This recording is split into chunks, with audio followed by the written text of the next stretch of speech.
केदारनाथ में शिवलिंग त्रिभुजाकार क्यों है? सुने महाभारत के भीम से जुड़ी ये रहस्यमयी कथा। केदारनाथ धाम भगवान शिव के 12 ज्योतिर्लिंगों में से यह एक है, जो शिव जी के सबसे पवित्र मंदिरों में माना जाता है। अक्सर ये लोगों के मन में सवाल उठता है कि क्यों केदारधाम धाम के शिवलिंग का बैल की पीठ जैसे त्रिकोणाकार रूप में विराजमान है।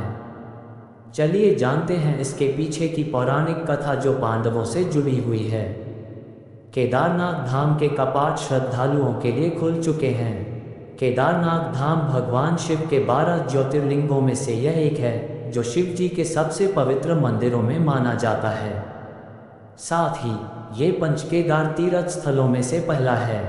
जानकारी के मुताबिक यह मंदिर 12 ज्योतिर्लिंगों में सबसे ऊंचा है। हिंदू किंवदंतियों के अनुसार साल के करीब 6 महीने बर्फ से ढके रहने वाले इस पवित्र धाम को भगवान शिव का निवास स्थान भी बताया गया है। एक और खास बात यह है कि केदारनाथ धाम के शिवलिंग का आकार दुनिया में सबसे अलग है। केदारनाथ के शिवलिंग का आकार त्रिकोण है। इसकी परिधि 12 फीट और ऊंचाई भी करीब 12 फीट ही है। मंदिर के सामने पार्वती और 5 पांडव राजकुमारों के चित्र हैं। अक्सर ये लोगों के मन में सवाल उठता है कि क्यों केदारधाम धाम के शिवलिंग का आकार बैल की पीठ जैसा है।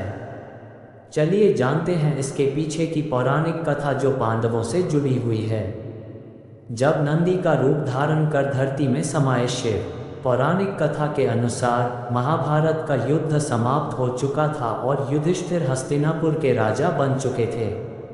उसके कुछ समय बाद ही माता कुंती, धृतराष्ट्र, गांधारी आदि लोगों ने भी संन्यास ले लिया था।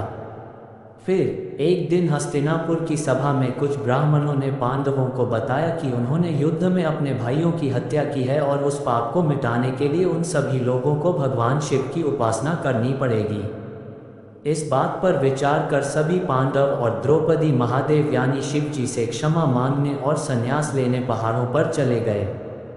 इसके बाद भगवान शिव ने सभी पांडवों की परीक्षा लेने का फैसला किया और उनसे दूर जाने का फैसला भी किया।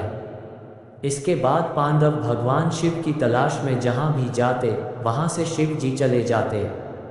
आखिर में पांडवों को भगवान शिव के दर्शन हिमालय की पहाड़ियों में हुए, पर महादेव ने वहां भी बैल का रूप धारण कर लिया।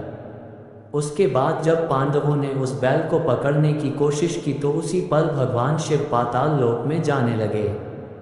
पर भीम ने किसी तरह उस बैल का कोलू पकड़ लिया और उन्हें धरती में जाने से बचा लिया। तभी इस कोलू ने शिवलिंग का आकार ले लिया और उसी स्थान स्थापित हो गया।